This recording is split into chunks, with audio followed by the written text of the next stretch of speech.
Bonjour et bienvenue à notre 5e événement dans notre série Dialogue en affaires publiques qui porte sur le pop masculinisme en ligne. Nous avons le plaisir d'avoir avec nous aujourd'hui Samuel Tanner, professeur titulaire au département de criminologie et aussi directeur du département de criminologie, qui a mené ses recherches avec François Gilardin, qui est doctorant aussi au département de criminologie.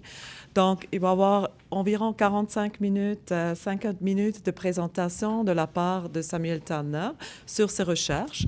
Et le tout sera suivi par des commentaires et observations de la part de Sophie Dubé, qui est psychologue à la Sûreté de Québec.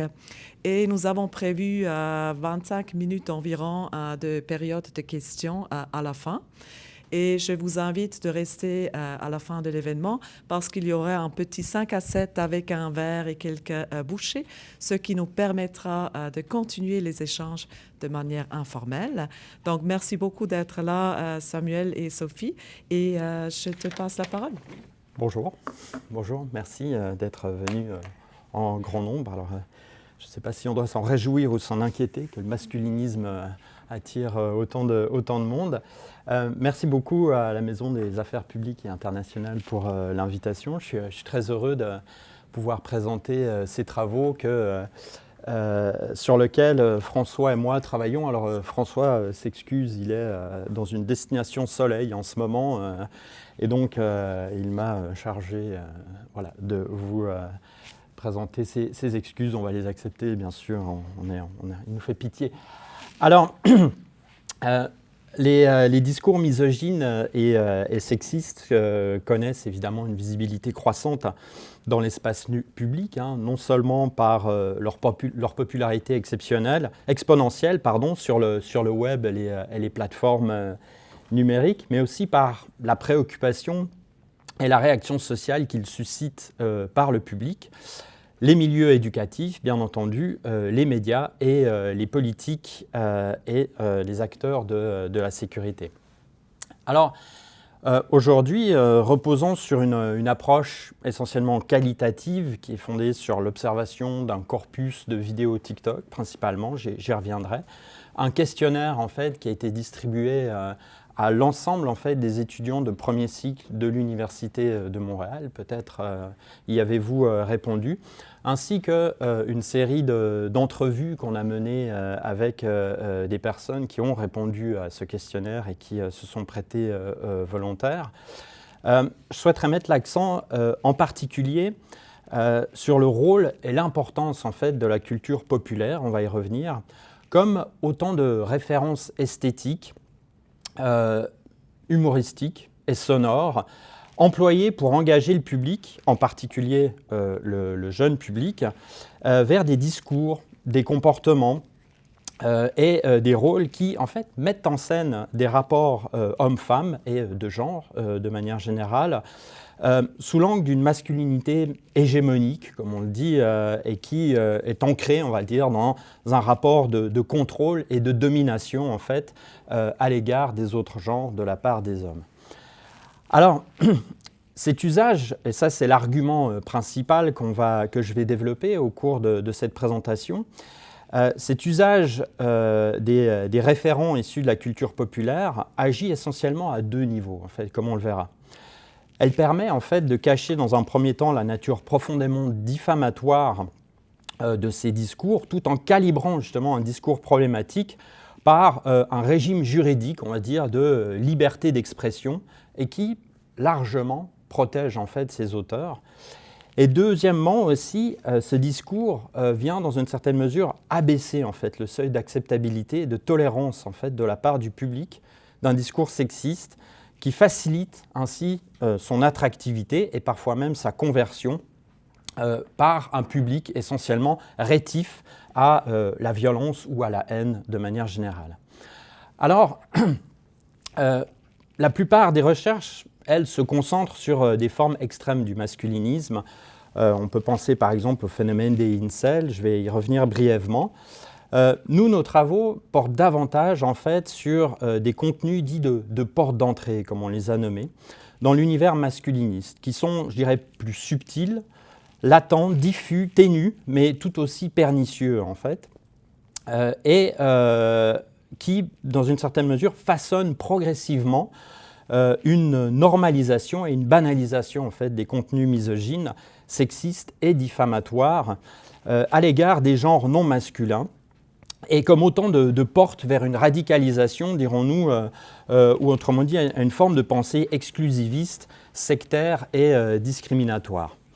Alors, aujourd'hui, voici le menu que je vous propose en 45-50 minutes, en fait. Dans un premier temps, ces discours-là s'insèrent dans un contexte sociopolitique, dans un contexte sociopolitique assez particulier, relatif aux perceptions de genre, aux perceptions d'identité, en fait, de genre, au sexisme et au rapport de genre. Alors, je souhaiterais vous montrer quelques chiffres, en fait, qui ont été publiés à la suite de rapports, en fait, justement, qui sont la perception des gens sur ces questions-là. Dans un deuxième temps, on va plonger dans l'argument principal de la présentation avec les enjeux de discours masculinistes. Et parmi ces discours, un type de discours particulier, les mâles sigma, est le rapport à la pop culture, en fait. Ensuite, quelques éléments de conclusion où je reviendrai en fait sur l'impact de ces discours-là et sur plus particulièrement la résonance en fait que ces discours ont. Alors, il est beaucoup question de radicalisation, en fait, mais je pense qu'avant d'entrer dans des notions de radicalisation, il m'apparaît plus important, en fait, de s'intéresser, en fait, à l'affect, à l'émotion et de manière générale à la manière dont ces discours résonnent et peuvent faire sens, en fait, pour un public, essentiellement un public masculin, comme on va le voir en début de présentation, qui, ma foi, se pose beaucoup de questions et semble percevoir un grand brouillage de son identité, en fait, sur ces questions-là. Puis, en quatrième temps, si le temps nous le permet, quelques éléments de pistes de recommandations prévues en lien de prévention, en lien au discours masculiniste. Alors, sans plus tarder, une première série de constats qui, et je vais y entrer en détail, vont nous permettre de faire un tour de questions sur les enjeux de perception des hommes, sur leur situation, leur rôle et leur identité en société. Ensuite, j'aimerais vous sensibiliser à quelques éléments en fait, de polarisation de genre, particulièrement accentués chez la génération Z. Décidément, on en entend beaucoup parler de cette génération, mais les chiffres sont assez apeurants peut-être, ou en tout cas intéressants à mentionner. Et ensuite, j'aimerais vous faire part, toujours sur des enjeux de perception, de sexisme et de rapport de genre, d'un résultat en fait, qui a été d'un sondage en fait, qui a été mené par le GRI Montréal, donc le groupe de recherche et d'intervention sociale à Montréal, sur en fait, le niveau de confort des étudiants, des élèves, essentiellement du secondaire, face à la diversité sexuelle. Alors, dans un premier temps, perception, sexisme et rapport de genre, la perception des hommes dans la société actuelle. Donc, il s'agit en fait de graphiques là, que je vais vous montrer qui sont issus d'un rapport OpinionWay SIDAction. Donc, SIDAction est une association française dont la mission vise essentiellement à prévenir et mener des campagnes d'information sur l'épidémie du sida, y compris en sondant les opinions des citoyens. Et SIDAction, en fait, a souhaité faire un sondage sur l'opinion des hommes face à la question justement des genres et des rapports de genre. Alors, je ne vais pas vous présenter tous les graphiques du rapport, je vais essayer de vous garder un minimum de morale quand même, mais sur un certain nombre d'événements, je trouvais intéressant de vous mentionner que par exemple, quand on demande à des hommes, êtes-vous d'accord ou pas d'accord avec chacune des affirmations suivantes? Donc bon, la première affirmation, les médias caricaturent les hommes depuis MeToo. 58% des hommes, en fait, sont sondés ici, et on parle à peu près de 1500 personnes, d'un échantillon très certainement représentatif, en fait. On imagine que les sondeurs savent faire leur job. Donc, on remarque que 58% en fait, des hommes estiment que les médias les caricaturent depuis MeToo. Deuxième élément, les hommes sont trop souvent accusés de violences sexuelles exagérées ou mensongères. À cette question-là, 53% des hommes répondent par l'affirmative. Troisième élément, les mouvements féministes cherchent surtout à affaiblir les hommes. Là encore, plus de la moitié en fait, des hommes sont d'accord avec cette affirmation-là. Dans la société actuelle, on ne sait plus vraiment ce que signifie être un homme. Là encore, 52%. Bref, etc. On s'acharne sur les hommes dans la société française. Il s'agit d'un sondage mené en France. Et dans la société actuelle, il est plus difficile d'être un homme que d'être une femme. Là, les hommes sont d'accord avec cet énoncé à 36%. Ce que je trouve assez intéressant dans cette première information, c'est cette question-là, en fait. Dans la société actuelle, on ne sait plus vraiment ce que signifie être un homme, ou au mieux, ce qu'on voit, c'est une perte de repère quant à son rôle, à son identité. Au pire, les hommes s'estiment victimes d'un acharnement, en fait. Diapo suivant. Êtes-vous personnellement en tant qu'homme, vous trouvez indispensable de défendre en fait les droits des hommes, leur indépendance et leurs valeurs. 72% des hommes répondent oui. Vous avez envie d'assumer pleinement votre virilité. 66% des hommes sont d'accord avec ça. Je vais revenir en fait sur une série de constats qu'il faudra retenir de ces graphiques. Vous ne savez plus trop ce que vous avez le droit de dire ou de faire, 64%, bref, encore une majorité. Vous ne comprenez pas pourquoi on critique les hommes qui défendent leur virilité, 62%, etc., etc. Dernière question, vous avez envie de démontrer votre puissance masculine. 31% des hommes sondés ici l'affirment. Cela étant, 37% des 16 à 34 ans l'affirment. Donc on voit aussi une augmentation en fait chez les jeunes hommes. Alors, les questions 2 et 4 évoquent, comme on peut le voir, des conceptions extrêmement restrictives en fait, de la masculinité, essentiellement à travers les traits de la virilité. La question 3 me semble assez préoccupante, car il semble que cela soit symptomatique, encore une fois, d'un brouillage des repères entre ce qu'il est acceptable de dire et ce qui ne l'est pas dans l'opinion des hommes.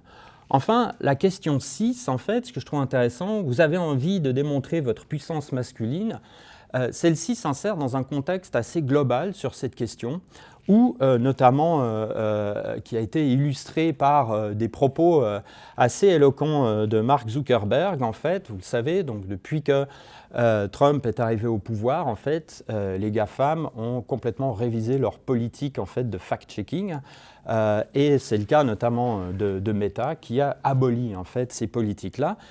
Et dans cette lignée-là et dans cette lancée, Mark Zuckerberg a affirmé quelque chose, et là je le cite, c'est une traduction en français, mais Mark Zuckerberg a dit « Les choses sont allées trop loin pour dire que la masculinité c'est toxique et qu'il faut s'en écarter.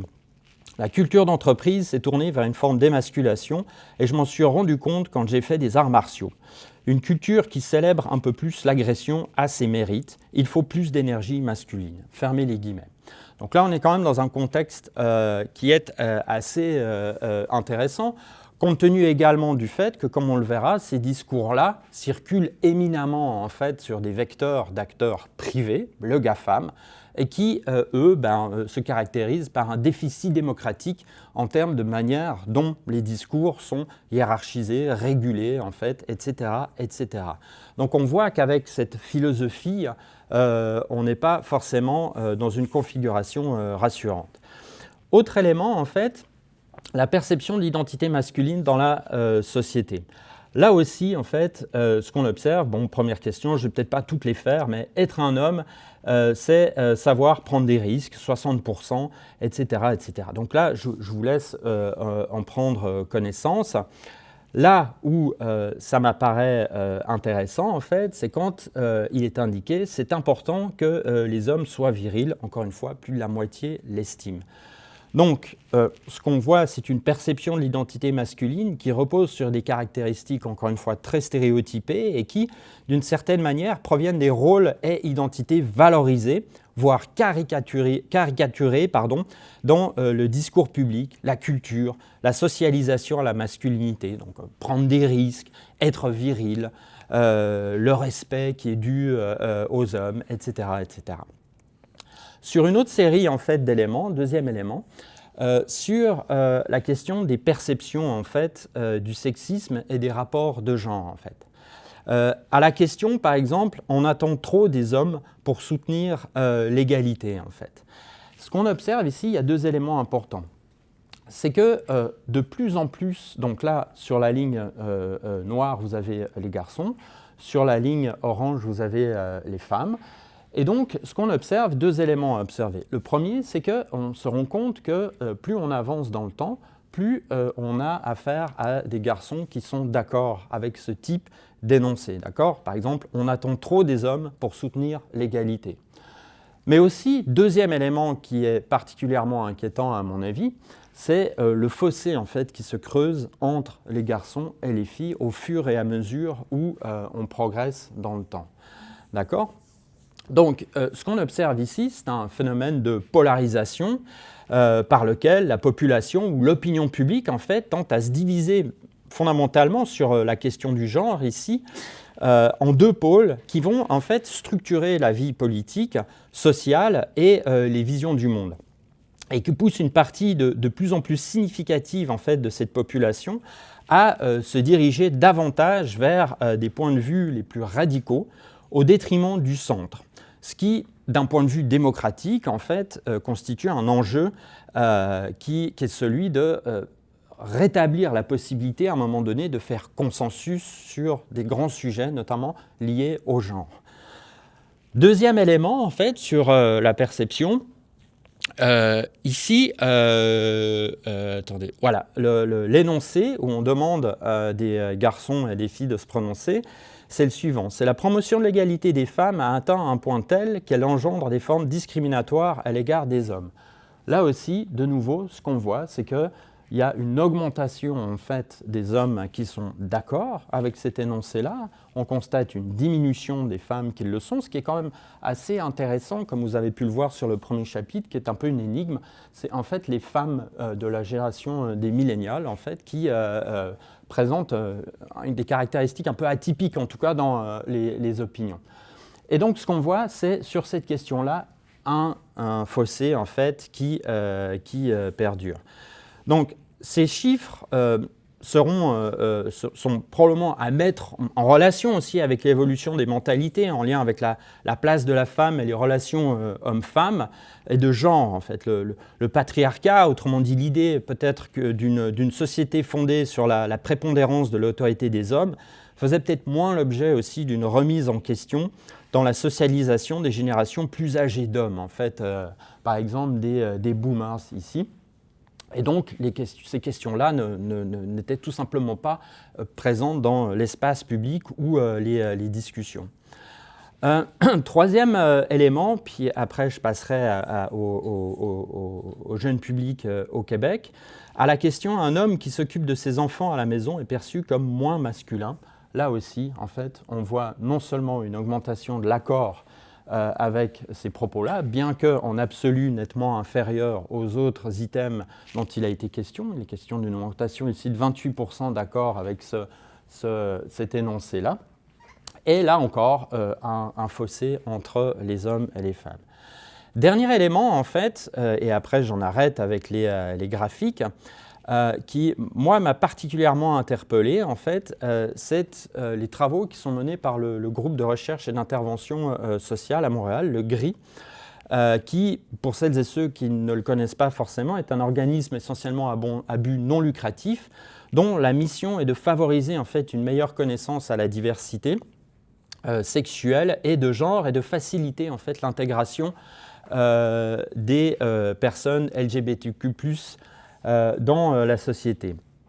Alors, le GRI, en fait, intervient essentiellement en milieu scolaire, secondaire et notamment aussi en milieu collégial.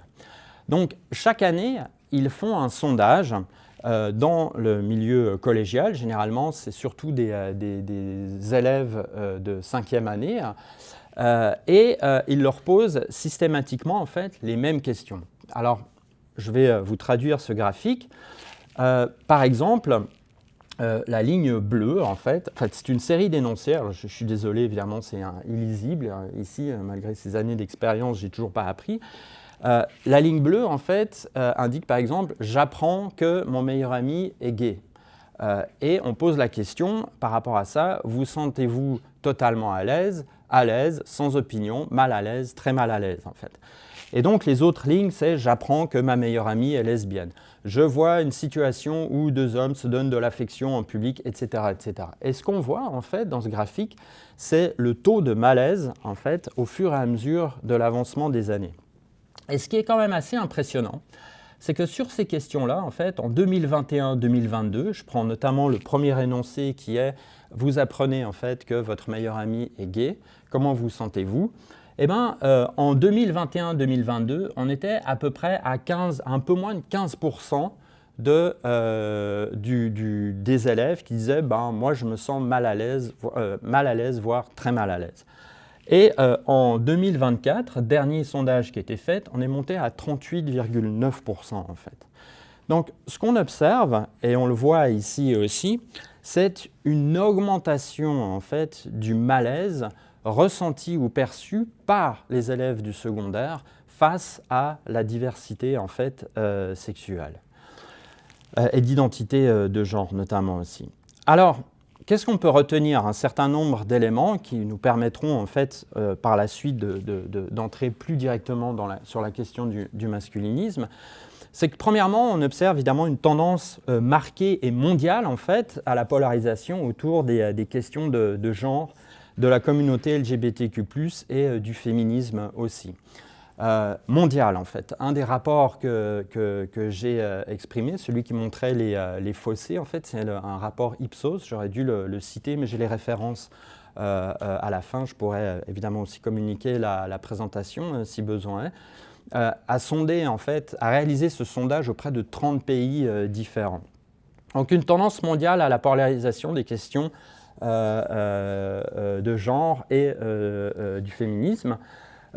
Essentiellement, ce qu'on observe en fait, dans la manière dont les hommes se définissent actuellement dans la société, c'est pour beaucoup à travers une position victimaire, particulièrement la génération Z, qui prétend subir les conséquences de l'égalité des hommes et des hommes-femmes, en fait, avec, dans certains cas, ce qu'on peut observer comme se rapprochant d'une forme de pensée conspirationniste, selon laquelle, du point de vue de certains hommes, les sociétés sont désormais des gynocraties, c'est-à-dire des sociétés qui sont gouvernées par les femmes sans qu'elles n'aient à rendre de compte et bien entendu au détriment des hommes.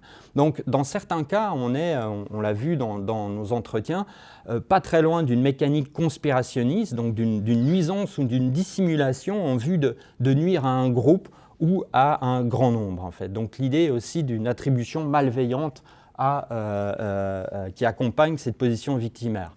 Alors, juste pour rester là-dessus, la position victimaire, elle date depuis que l'homme avec un petit h est homme, en fait. Certains travaux ont bien montré que cette idée de crise de la masculinité, en fait, n'en finit pas de durer, et que bien plutôt qu'une réalité, en fait, elle exprime une forme de rapport qui permet aux personnes de se mettre en victime et de revendiquer. Notamment, je vous renvoie aux travaux de notre collègue Francis Dupuy-Derry sur ces questions-là ou de Mélissa Blais, en fait. Également, ce qu'on observe, c'est une conception stéréotypée ou caricaturale et étroite des rôles masculins, définis largement à partir de la virilité et de la prise de risque, donc à travers des tropes extrêmement simplistes. Une virilité comme une revendication de la définition de l'homme, alliée à l'augmentation du malaise en fait, à l'égard des autres expressions de genre.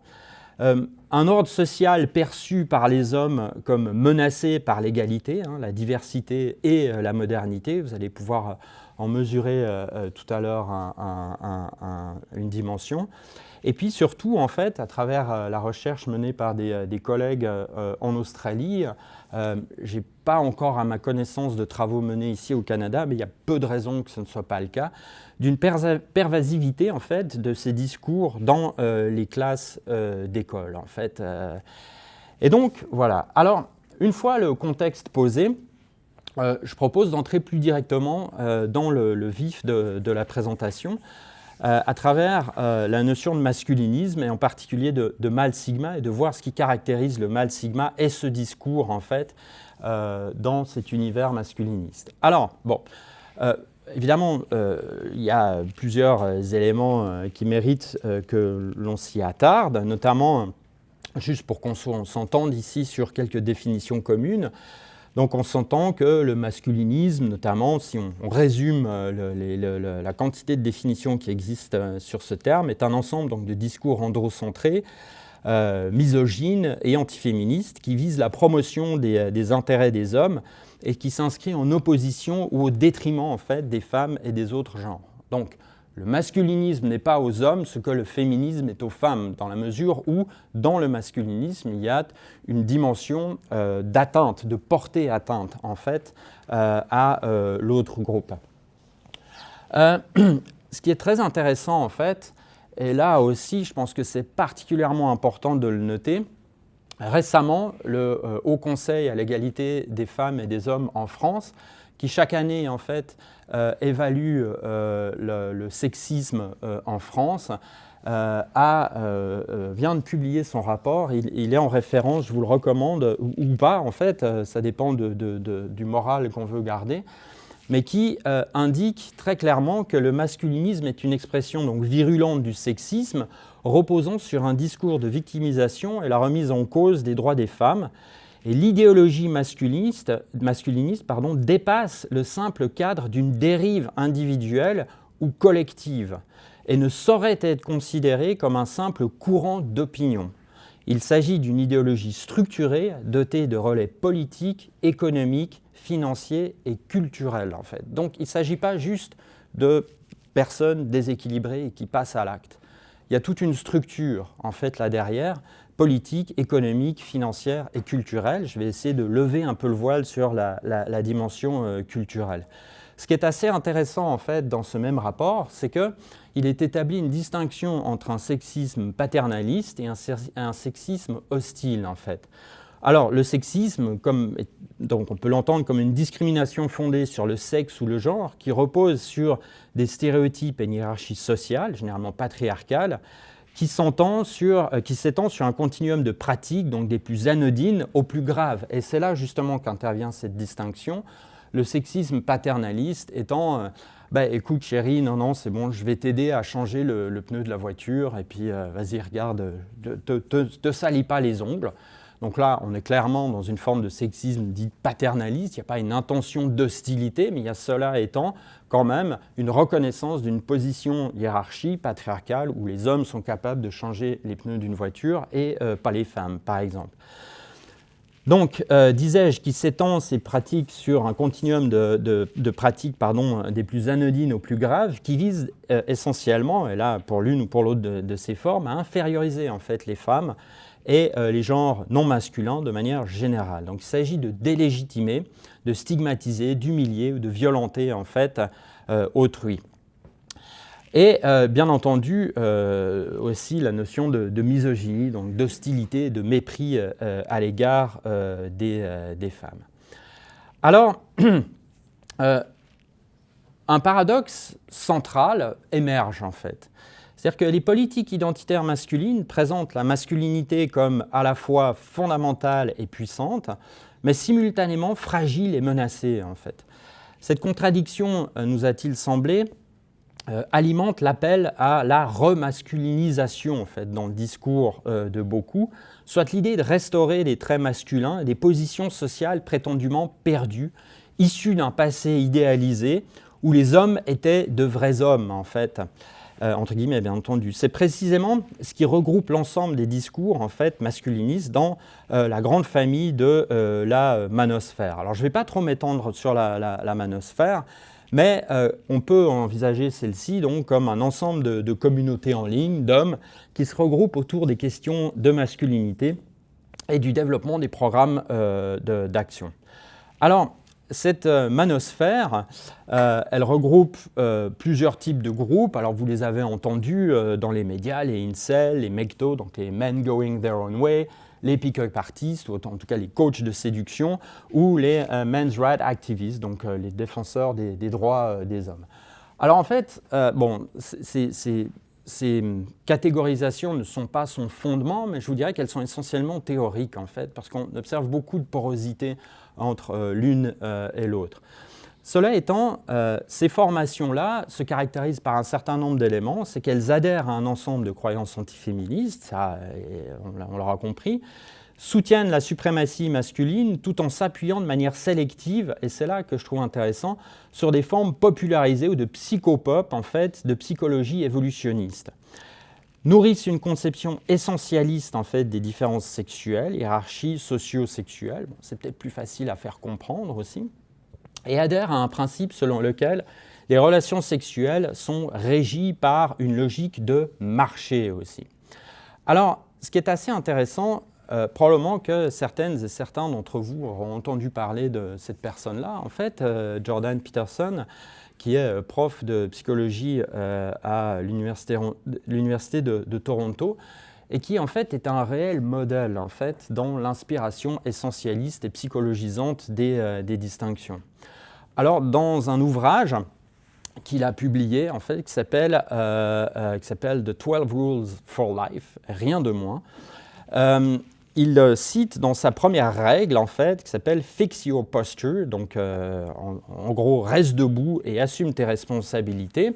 Je donne un exemple de la manière dont il perçoit les choses, puis je vous laisse évidemment transposer ça aux relations de genre et hommes-femmes. Donc il dit « Tous les animaux, y compris les humains, sont régis par des hiérarchies de dominance et des réponses biochimiques involontaires. » Et il s'appuie sur une étude notamment portant sur les homards, pour illustrer cette idée. Donc les homards se battent pour établir leur dominance et lors d'une confrontation, deux homards s'évaluent mutuellement en fonction de la taille de leur corps et de leurs pinces, ainsi que par leurs sécrétions chimiques qui signalent leur santé, bien entendu, leur force et leur état d'esprit. Alors, dans ce contexte-là, les homards dominants présentent des niveaux plus élevés de sérotonine, projettent davantage de confiance, adoptent une meilleure posture et peuvent se battre plus longtemps. Un homard alpha gagne plus généralement sans même avoir à se battre physiquement. Et là où ça devient encore plus intéressant, ou en tout cas énigmatique, c'est qu'après chaque confrontation, le cerveau du homard se modifie. Le perdant évite les conflits ultérieurs, tandis que le vainqueur acquiert une confiance encore plus grande et des niveaux de sérotonine plus élevés. Donc voilà en fait comment les conceptions sont évaluées. Alors, l'idéologie masculiniste, puis on va y revenir tout à l'heure, constitue une menace directe en fait envers les femmes et les minorités de genre et plus largement la démocratie en fait. Alors, nul besoin de préciser que cette idéologie opère à travers un certain nombre d'événements d'actualité où de plus en plus en fait, d'événements apparaissent dans les médias, comme par exemple du trolling ou la perturbation de la liberté d'expression, du processus démocratique, des tentatives d'invisibilisation des femmes, de perturbation en fait, de discours et d'actions féministes.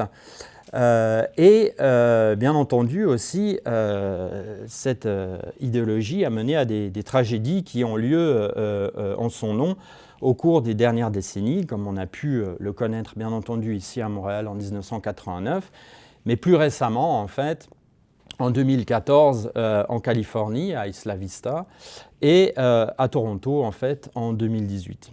Mais moi, il y a un exemple qui m'a particulièrement frappé dans l'actualité, qui s'est déroulé l'année passée en France, à Saint-Étienne, en fait, où un jeune homme, Timothy G, en fait, 18 ans, a été arrêté par la police alors qu'il tentait d'entrer dans un lycée armé de 2 couteaux. Et ce qui est assez intéressant, c'est la réaction sociale ou la réaction en fait, des autorités qu'a suscité ce geste-là, parce que pour la première fois, en fait, cet attentat a été considéré comme tel et a été instruit par le parquet national antiterroriste en France. Et donc là, actuellement, en France, il y a tout un débat, et je vais y revenir en fait à la fin de ma présentation, sur la possibilité de considérer en fait la misogynie au même titre que l'extrême droite ou le djihadisme comme une forme d'extrémisme et de terrorisme. Ce qui est intéressant, et ça provient du même article du Monde, ici, c'est donc Timothée G avait été interpellé vendredi par les policiers de la Direction générale de la sécurité intérieure, le service consacré à la lutte antiterroriste en France. Au moment de son interpellation, près du lycée public qu'il fréquente, le jeune homme portait des couteaux dans son sac. Et c'est là où notre recherche arrive, en fait. Il n'a pas caché son adhésion aux thèses incel et sa consultation assidue de vidéos d'influenceurs masculinistes, notamment sur le réseau social TikTok. Alors, on va y revenir sur TikTok. C'est pas anodin, je vais y revenir. Mais tout d'abord, en fait, en fait, non, je vais le faire là. Nous, ce qui nous a surpris, c'est qu'avec François, en 2022, alors que ni lui ni moi ne travaillons sur ces questions-là, François fait une thèse sur la désinformation dans les élections présidentielles aux États-Unis. Moi, à ce moment-là, je terminais de peine et de misère un ouvrage en fait, sur l'extrême droite avec deux collègues. En fait, dans une discussion où François et moi avons eu, on s'est dit, tiens, c'est bizarre, sur nos fils TikTok, nos fils Insta, on a commencé à voir une série de vidéos en fait, qui mettaient en scène des relations hommes-femmes, qui sur le fond étaient assez problématiques dans ce qu'elles exprimaient, je vais vous en montrer des extraits, mais qui sur la forme en fait, étaient d'un mièvre, mais d'une banalité en fait, un peu neuneux, un peu en sucre en fait. Et c'est à partir de là qu'on s'est dit, et si on tirait en fait cette pelote de laine pour voir ? Une chose caractérisait ces vidéos, c'était le mot-clic en fait Sigma, sous plusieurs versions, Sigma Male, Sigma Grindset, Sigma blablabla, etc. etc. Et à partir de là, en fait, on a tiré cette pelote de laine pour se rendre compte qu'en fait, ce phénomène et ce signifiant, Sigma, en fait, recouvrait une réalité particulièrement complexe qui entre pleinement en fait, dans les enjeux masculinistes et du masculinisme. Sigma, en fait, c'est un cadrage des relations hommes-femmes et d'une perception en fait, de l'homme qui est totalement empreinte de réflexion à la Jordan Peterson, en fait. Donc sur l'idée d'appréhension des hommes et des femmes à travers une vision exclusivement essentialiste. Et repose en fait sur ces pyramides, ces exemples-là. Alors on a tous entendu parler du mâle alpha, on a peut-être vu ou pas le documentaire, et nous on se disait mais Sigma, c'est quoi Sigma ? Donc Sigma, on le voit ici dans cette architecture, Sigma est considéré dans cette hiérarchie socio-sexuelle comme étant également au top, égal à alpha en fait, mais qui va se distinguer sur certains points, qui n'est pas sans raisonner avec une culture néolibérale assez farouche en fait. Donc si le mâle alpha, lui, il est au top de la hiérarchie sociale, en fait, le sigma, lui, tend à s'en écarter.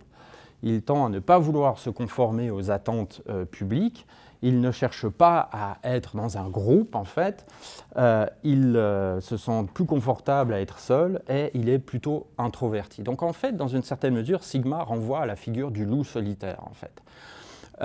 Et donc, ce qui nous a intéressé là-dedans, c'est de creuser un peu ce phénomène-là. Et ce dont on s'est rendu compte, c'est qu'il y a toute une culture autour de Sigma qui s'autoproclame comme correspondant à ces 25 caractéristiques. Alors, je ne vais pas vous les lire, mais en gros, il est confiant, il est flexible, il est authentique, il rend les gens sécuritaires, c'est un penseur libre, il est indépendant, mystérieux, rebelle, enfin il est mystérieux, peut-être qu'il n'a rien à dire, c'est pour ça qu'il est mystérieux, je ne sais pas aussi. Donc bon, voilà, ça c'est pour la ligne éditoriale qui n'était peut-être pas nécessaire, mais de manière générale, Sigma va incarner en fait une communication toxique sexiste qui fait la promotion de modèles relationnels délétères, des rapports hommes-femmes, notamment plus généralement des rapports de genre, et en cela en activant des tropes, encore une fois, d'une masculinité hégémonique, c'est-à-dire basée sur le contrôle et la force. Alors ce qui est très intéressant, c'est que Sigma propose un cadre de type prêt à penser, en fait, pour faire face à un monde en perte de repères, notamment à l'égard de la masculinité ou plus généralement de ce qu'est être un homme. Alors là, vous commencez un peu à voir en quoi, en fait, ce contenu-là peut résonner par rapport au graphique et à la situation que je vous ai exposée brièvement au début. Mais en fait, ce qui nous a semblé particulièrement intéressant, plutôt que de frontalement appeler à la haine, appeler à la violence et à surdéterminer la position de l'homme, en fait, c'est que cette communication toxique repose sur une instrumentalisation et un détournement de la culture populaire et des codes esthétiques contemporains, en fait, du numérique, à travers les mèmes, en fait. Je vais y revenir tout à l'heure. Donc là, voilà, on voit ici Christian Bale, ou plutôt devrais-je dire Patrick Bateman. Effectivement, on voit ce gif, ça nous fait sourire, mais on verra en fait à la fin de cette présentation que c'est peut-être un sourire jaune que nous devrions avoir. Alors bon, Sigma, dans tout ça, qu'est-ce que c'est en fait? D'où nous vient un peu cette idée de pop culture Sigma? Ici, vous avez donc une illustration de la manosphère que j'ai décrite tout à l'heure. Je ne vais pas revenir en fait sur les incels, les pick-up artists, les men's rights activistes et les mectos en fait. Mais en fait, j'aimerais plutôt vous parler de Sigma, qui est une forme de syncrétisme en fait, donc d'une aspiration de ces différents courants pour justement émerger comme une forme d'inspiration pour un certain nombre d'individus. Donc, le masculinisme Sigma, bien qu'ancré dans le sexisme et la misogynie, au même titre que les autres formes, n'est pas confiné à la violence, tout comme le incel, par exemple. Et il porte sur, par exemple, le sport, les finances, la réussite, le style vestimentaire, la discipline, les séries, le cinéma, les célébrités, les animés, en fait, les jeux vidéo. Je vais y revenir là-dessus.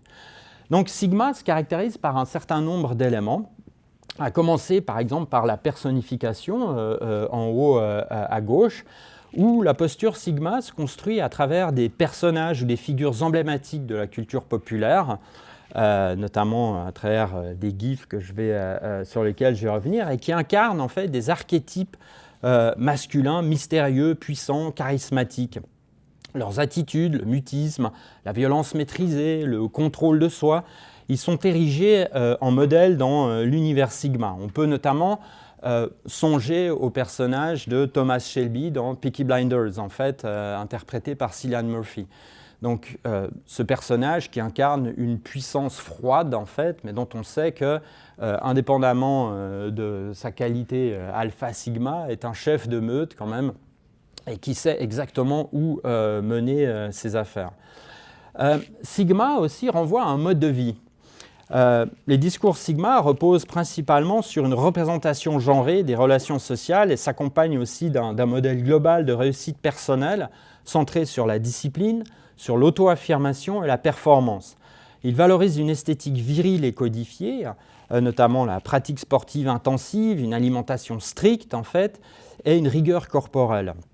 Il s'inscrit dans un imaginaire de conquête et d'individualisme radical, on va dire, marqué par un capitalisme exacerbé à travers l'accumulation de richesses, donc les voitures de luxe, les montres onéreuses, les mises en scène de réussite matérielle, etc., etc. Donc c'est aussi un style vestimentaire qui occupe une place importante. Je renvoie encore une fois, par exemple, pour celles et ceux qui ont le personnage de Thomas Shelby en tête de Peaky Blinders, pour les codes vestimentaires, par exemple.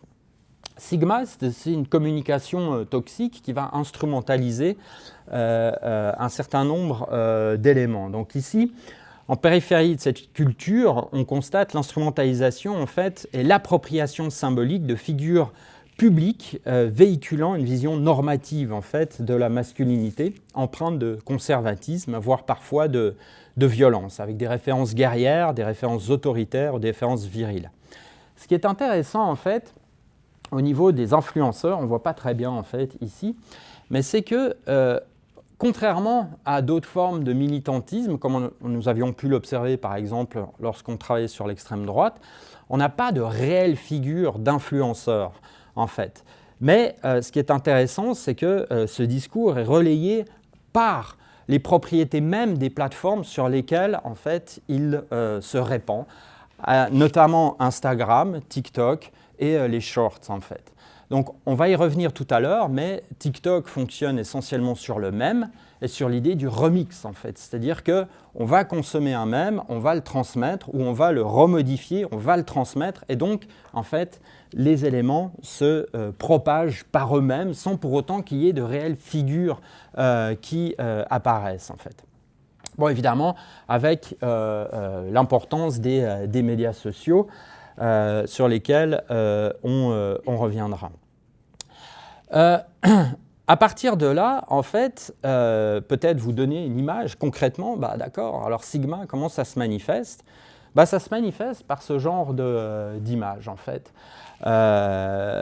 Autrement dit, par des mèmes, essentiellement. Donc, le mème est, selon certains auteurs, sont des unités de culture populaire, en fait, qui sont diffusées, en fait, imitées, transformées par les utilisateurs individuels d'Internet, qui vont créer une expérience culturelle partagée et des caractéristiques communes. En fait. Donc, pour le résumer, le mème est à la culture ce que le gène est à l'espèce, en fait, c'est-à-dire une manière de se propager, en fait, un élément de transmission. Et là, vous avez, par exemple, probablement le mème le plus emblématique qui est en haut à gauche, la Sigma Face, en fait. Alors, je ne sais pas pour les parents d'entre vous, si vous avez déjà vu votre fils faire cette bouche de canard, en fait. C'est l'unique influenceur de Sigma, il s'appelle Arjambai, en fait, qui a popularisé cette figure-là. Eh bien, si votre fils vous fait cette figure en disant « Tiens, je te prends en photo avec ta coupe de cheveux, vas-y, fais-moi une figure », et qu'il fait celle-ci, je pense que ça mériterait d'avoir une petite discussion, en fait. Également, dans l'instrumentalisation de la culture populaire, vous voyez ici avec le Joker, « A girl asked me my favorite position, I told her CEO ». Donc là aussi, il y a l'idée de la contradiction, en fait, entre le briser des codes liés à des conversations sur l'intimité, où le mâle alpha, lui, n'est pas disponible, en fait, mais incarne des positions d'autorité. Bon, je vous laisse apprécier les autres, j'aimerais juste avancer. Alors, concrètement, en fait, on a constaté, comme je le disais, donc, sur nos réseaux personnels, un certain nombre de vidéos, disais-je, que je souhaiterais vous montrer et qui circulent en fait. Alors il n'y a pas forcément de traumavertissement à avoir, ça ne met pas en scène de la violence ou ah oui, il y a un peu de sang sur une, mais il n'y a pas d'image de violence. Mais je souhaite quand même que vous puissiez en fait comprendre de quoi il s'agit quand on parle de ces vidéos. Et du son aussi.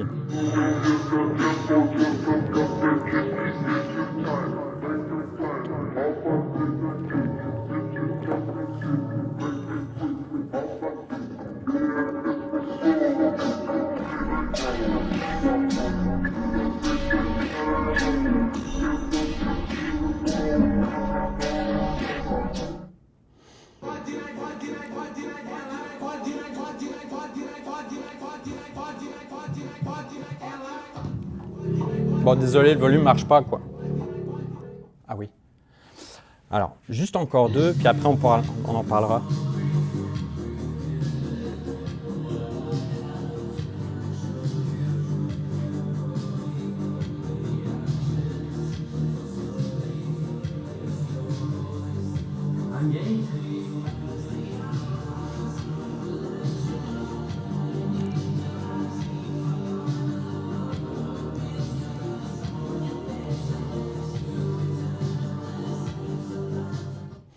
Et la dernière en particulier, qui est particulièrement troublante en fait, et sur laquelle je reviendrai plus tard.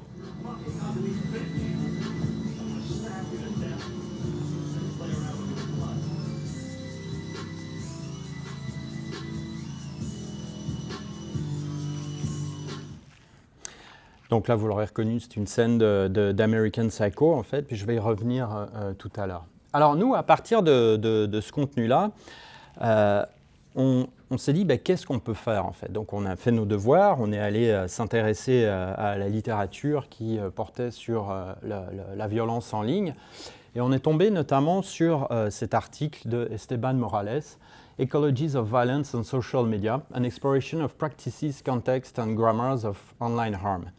Et donc, Morales dit, grosso modo, que l'étude du préjudice en ligne mérite de s'appréhender à travers des pratiques qui sont finalement la manière dont la violence ou la communication toxique s'exerce dans et par les plateformes. Donc, qu'est-ce que font les utilisateurs lorsqu'ils utilisent des outils numériques dans une situation ou un contexte de préjudice en ligne, de s'intéresser en fait à la grammaire de cette violence, autrement dit, ce qui renvoie à la manière dont les discours et les images et les récits violents sont organisés et mis en récit justement au sein des environnements à travers ceux-ci, ainsi qu'à travers le contexte en fait, qui renvoie aux configurations dans lesquelles la communication toxique ou la violence est produite, publiée et interprétée.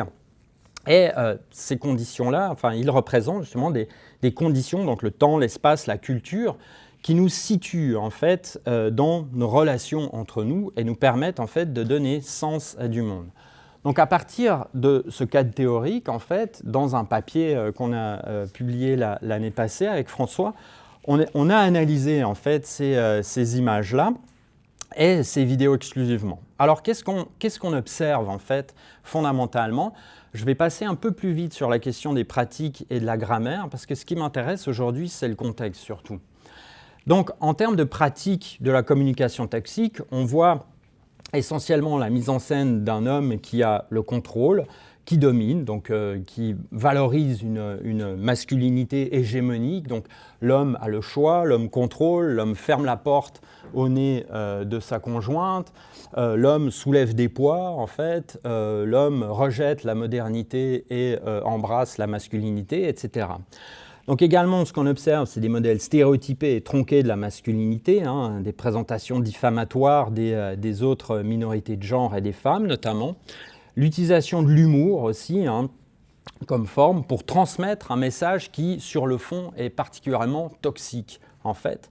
Également, l'emploi d'une fiction au service de la diffusion de la haine avec l'image de Patrick Bateman, parce qu'évidemment, vous comprenez bien qu'à aucun moment Christian Bale n'a donné son accord pour se retrouver dans ces communications-là, mais d'une fiction qui a un rôle très particulier, c'est-à-dire de passer en fait à travers la régulation des discours problématiques. C'est-à-dire que puisqu'il s'agit d'un produit de fiction qui exprime tel qu'on a pu le voir, une violence redoutable à l'égard des femmes, cette séquence, elle est extraite de son contexte, mais on peut la prendre pour ce qu'elle est, c'est-à-dire une violence pure et dure. Mais puisqu'il s'agit d'un film, souvent, en fait, ces discours-là ne font pas l'objet d'une détection en fait, de la part des algorithmes ou des plateformes. Toujours dans les pratiques, en fait, une dimension prescriptive aussi, donc inviter le public à adopter ces postures, ces routines. On le voit en fait avec les gifs de Patrick Bateman qui expriment très clairement en fait un accord sur ce que l'on vient de voir en fait. Et donc, ce qu'on a pu observer dans l'analyse du corpus, c'est qu'on observe à travers, on a à peu près analysé 1500 vidéos TikTok. Et ce dont on se rend compte, c'est que celles-ci vont évoquer en partie du désintérêt, en partie du rejet en fait. Donc le désintérêt, par exemple, le type qui se lève et qui va fermer la porte au nez de sa conjointe, enfin ce qu'on imagine est de sa conjointe. Donc du désintérêt, du rejet, de l'humiliation aussi, avec la question des fleurs en fait, de la rose, où le garçon refait son lacet et repart, et également de la haine, comme on voit dans la vidéo avec Bateman. Sur la question de la grammaire de la communication, donc on remarque une forte présence de la pop culture cinématographique, une esthétique en fait. On le voit avec j'évoquais évidemment Bateman, Thomas Shelby, mais il y a aussi une figure comme le chauffeur dans le film Drive en fait, donc cette espèce de masculinité puissante mais seule en fait à nouveau. également un style musical funk, mais pas uniquement funk. En fait, je vais vous faire écouter quelque chose. Désolé, je suis obligé de le faire, vous allez m'en vouloir, parce que ça va vous hanter toute la journée, mais vous devriez connaître ça. Vous avez dû l'entendre, ça aussi. Ouais. Ok. Bon, bref. Cette chanson, en fait, Sigma Boy, que probablement, encore une fois, les parents d'entre nous ont dû entendre à travers les chants des cours d'école, qui, voilà, incarne en fait tout un style musical, et en l'occurrence funk ici, sur les vidéos que je vous ai montrées, c'est un style très sombre, en fait, électronique, assez populaire, et vous avez carrément des playlists en fait sur Spotify dédiées à ce style. Également dans la grammaire, toute une folksonomie. Donc une folksonomie, en fait, c'est un système de classification issu de la pratique et du procédé qui consiste à créer et à gérer collectivement en fait des étiquettes ou des tags, on va dire, afin d'annoter et de catégoriser des contenus. Hein. Donc en fait, c'est tout simplement de lier des personnes à du contenu, de manière à le rendre plus visible et créer des connexions, attirer l'attention et du contenu ou encore de hiérarchiser la conversation. Également, les enjeux de ludification, hein, de gaming, donc l'idée de transposer les mécanismes, le design et les principes du jeu dans des domaines non ludiques, en l'occurrence le masculinisme, pour augmenter en fait l'engagement du public avec des points, des badges, en fait, des classements, des défis aussi qui sont appelés par les plateformes pour rendre l'expérience plus interactive et immersive en fait, pour le public. Mais nous, ce qui nous a intéressé plus spécifiquement, en tout cas pour les besoins de la présentation aujourd'hui, c'est le contexte en fait, de résonance dans lequel ces dialogues, ces contenus résonnent. Comme je le disais, on a fait une série d'entretiens avec des personnes, des garçons, des filles, et on s'est posé la question de se dire, finalement, cet impact-là, est-ce que les gens en rigolent, est-ce que les gens l'intègrent, d'où ça vient, comment est-ce qu'ils réagissent en fait par rapport à ça. Et là, j'ai fait une sélection d'un certain nombre d'éléments qui ressortent des entrevues. Donc on a, c'est que des garçons en fait ici. On a Ethan qui nous dit « Je les vois d'un bon œil ». Ça semble faire un contrepoids en fait, aux valeurs progressistes actuelles. Donc ça, c'est beaucoup ressorti en fait. Des personnes qui nous disent « Moi, les politiques EDI, j'en peux plus. Moi, les woke, en fait, j'en peux plus, en fait. » Et quand on lit les médias, on se rend compte d'une chose, c'est que l'homme blanc, en fait, est la cause de tous les maux M-A-U-X. L'homme blanc, straight, cisgenre, en fait. Et donc, il y en a marre d'entendre ça, on a besoin d'aller entendre d'autres choses. D'où cette idée de contrepoids aux valeurs progressistes actuelles. Puis en dehors du politique, souvent les idées portées font référence au sport, au développement personnel, qui prônent souvent des efforts.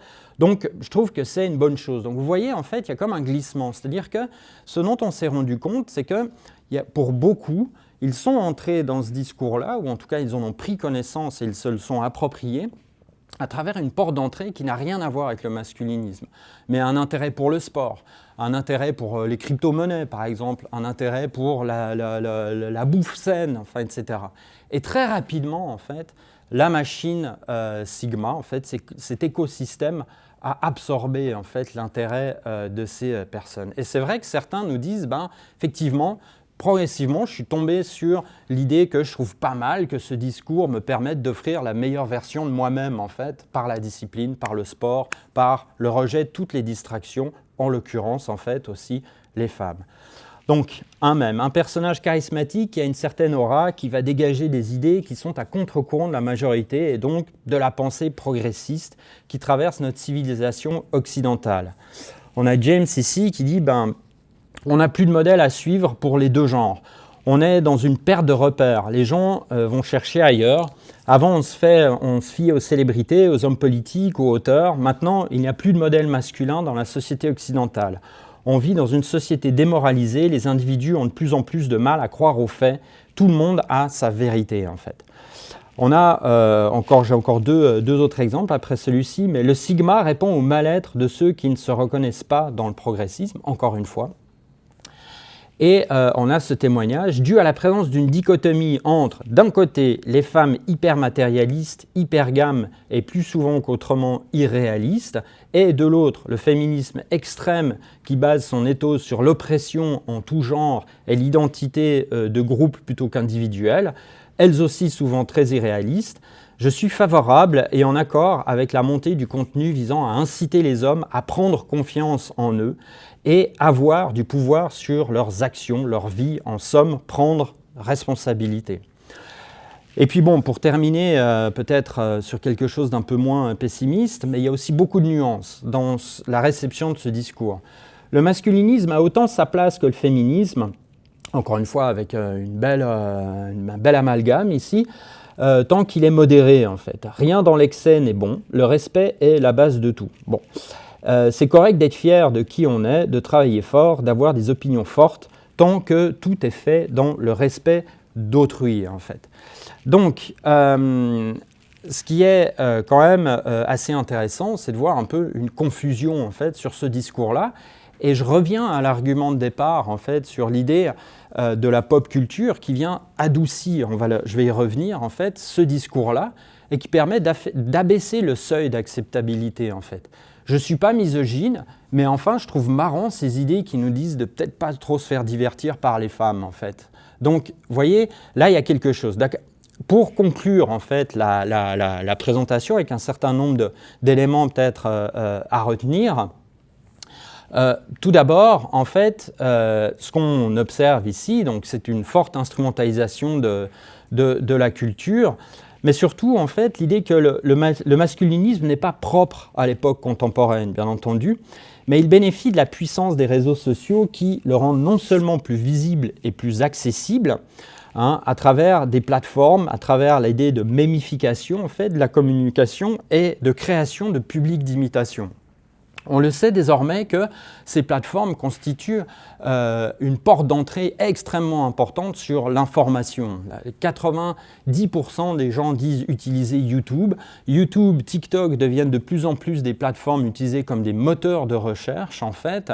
Et surtout, ce qui est intéressant, c'est que quand on regarde, par exemple, TikTok, c'est une plateforme qui fonctionne beaucoup en termes de popularité sur le challenge, en fait, sur l'idée de transmettre quelque chose et pour gagner en popularité, de s'inscrire dans la transmission et dans le challenge de quelque chose. Alors, sans pour autant qu'il soit question de masculinisme, pensons peut-être à le fameux épisode de la virgule, dont peut-être avez-vous entendu parler, où dans les cours d'école, en France et ici, il y avait le défi de la virgule sur TikTok. En fait, c'était en fait de gifler son camarade sur le cervelet et en fait d'arriver à le faire tomber dès la première gifle et à le filmer. Et là, on gagnait en popularité, ce qui a eu des problèmes en termes de santé publique.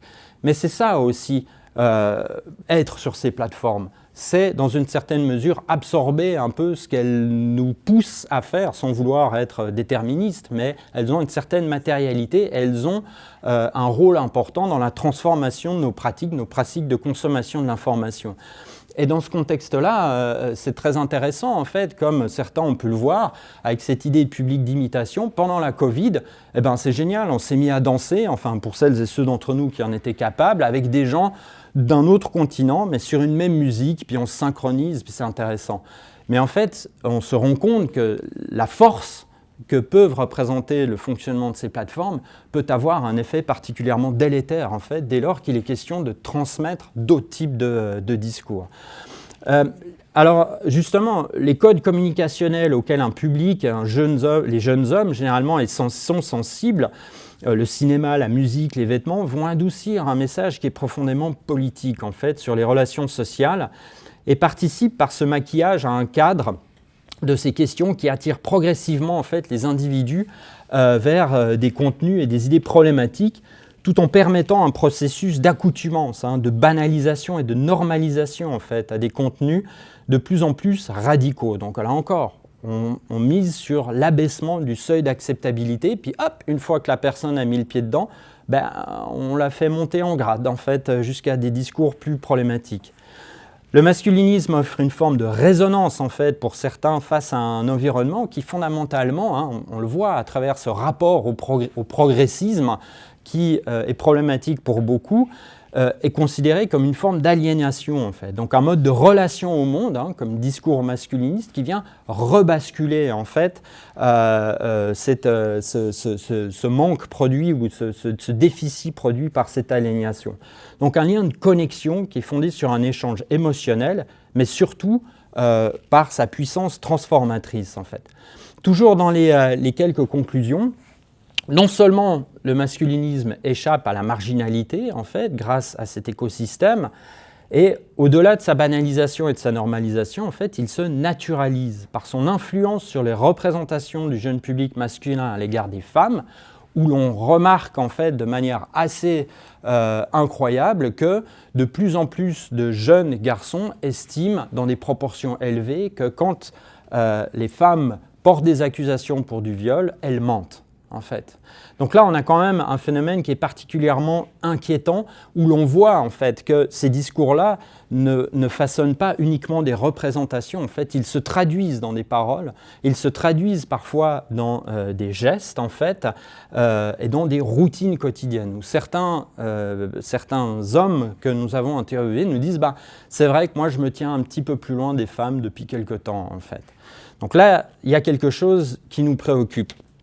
Passant également ces discours sur le radar, la criminalisation, c'est justement ce discours à bas bruit est préjudiciable à notre rapport à l'autre et contribue à altérer le débat public en provoquant ce qu'on a nommé, enfin, ce n'est pas nous qui l'avons nommé, mais ce qu'on a estimé être un désordre de l'information. Autrement dit, la communication sigma constitue dans une certaine forme une tanière numérique. Alors là, on s'inspire des travaux de Mélanie Gourarier, une anthropologue française, qui elle s'est intéressée en fait à la séduction en fait par des groupes d'hommes qui partaient faire des raids. Donc son terrain est absolument incroyable en fait à Paris, où ce dont on se rend compte, c'est que l'idée, le mâle alpha, l'idée de la séduction devient un prétexte de socialisation entre hommes en fait, et qui constituent des tanières dans lesquelles les hommes trouvent une identification, trouvent un sens à leur vie, à leur groupe, à leur identité. Et ce dont on se rend compte, c'est que Sigma correspond à ces tanières-là sur le versant numérique, où les pratiques communicationnelles véhiculent des représentations tronquées, inexactes, partiales, préjudiciables et discriminatoires, souvent qui participent à ce que certains appellent une pollution de l'information qui peut mener à divers types de comportements antagonistes en ligne. Ça, on l'observe en fait dans les travaux notamment de Lavorgna et Powell sur des enjeux de criminologie numérique, donc de criminologie du préjudice en ligne en fait. Et donc, l'idée, c'est que la désinformation genrée ici évoque le phénomène suivant, selon lequel le cadrage respectif de la communication toxique par les sigmas, ainsi que par les routines encouragées quant aux attitudes à adopter dans les relations de genre, sont envisagées comme une forme de désinformation genrée. Autrement dit, de pratiques informationnelles, donc de création, de partage, de diffusion de contenu, qui attaquent ou minent les personnes sur la base de leur genre et utilisent des récits sexistes pour promouvoir en fait des objectifs politiques, sociaux, économiques. Donc en anglais on dit to weaponize en fait, en français on a traduit ça par l'idée d'arsenalisation en fait de ces récits diffamatoires et de désinformation. Donc les pratiques que nous avons décrites, l'idée de promouvoir du désintérêt, du rejet, de l'humiliation et de la haine, instrumentalise ces récits et ces stéréotypes genrés contre les femmes et la communauté LGBTQ+, qui promeuvent ainsi un objectif politique et social qui consiste à nuire et saper en fait les relations de genre et l'acceptation de ces communautés en société. Donc cette désinformation genrée est alimentée par la propagation dans l'espace public justement de modèles hégémoniques dont on a parlé, de masculinité, et contribue ainsi à normaliser la violence en fait, tout en réduisant encore une fois au silence les discours équilibrés et nuancés sur les relations de genre. Donc l'ensemble de ces vidéos pose problème du point de vue de leur mise en scène, en fait, encore une fois, des rapports de genre, et contribue à ce que nous pourrions qualifier justement de polarisation, voire de radicalisation à bas bruit. Alors, bon, et alors puis je terminerai là-dessus, je pense, éventuellement s'il y a des questions, je pourrais revenir sur les pistes de prévention, mais et alors, qu'est-ce qu'on peut faire avec ça en fait? Bon, on le voit, l'idée c'est qu'il y a un courant qui émerge en fait, qui est notamment guidé par la France, à insérer carrément en fait, le masculinisme au sein de l'extrémisme violent, au même titre que le djihadisme ou que l'extrémisme de droite en fait. Et donc à percevoir le masculinisme comme un enjeu de sécurité nationale et pas uniquement de sécurité publique en fait. Et je trouve particulièrement intéressant, ce cadre-là est issu d'une capture d'écran du rapport en fait, du Haut Conseil à l'égalité des hommes, de la femme et des hommes en France, qui fait 3 recommandations. Il dit intégrer le terrorisme misogyne dans les doctrines de sécurité. Bon, donc avec la capacité que le passage à ce niveau de sécurité nationale en fait, active des ressources beaucoup plus importantes, y compris en termes de renseignement et de doctrine de sécurité en fait, de l'État. Il appelle aussi à la formation systématique de l'ensemble des agents concernés, notamment du renseignement aussi, parce que bon, c'est un phénomène quand même assez cryptique, comme on peut le voir. Et moi, ce qui m'intéresse particulièrement aussi dans ces réponses-là, c'est la création d'un référentiel national des signaux faibles, qui vont recenser en fait les lexiques spécifiques, les comportements à risque et les trajectoires de radicalisation typiques, permettant justement aux services de première ligne d'identifier précocement les individus susceptibles de basculer dans la violence. Donc en fait, ce que j'espère avoir réussi à montrer ici, en fait, c'est que le masculinisme, certes, il est très présent dans l'espace public, mais il est encore plus présent dans sa forme de bas bruit, en fait. Et c'est précisément sur ces travaux-là, je pense qu'il nous faut continuer à faire du pouce et à développer nos compétences, nos expertises, en fait, et les connaissances surtout, pour justement voilà, essayer de faire avancer un peu le débat. Donc je vais m'arrêter là, en fait, j'ai un dernier point, mais je pense qu'on en a soupé là. Ouais, c'est bon, puis je pourrais répondre. Donc merci beaucoup. Merci pour votre patience. Merci.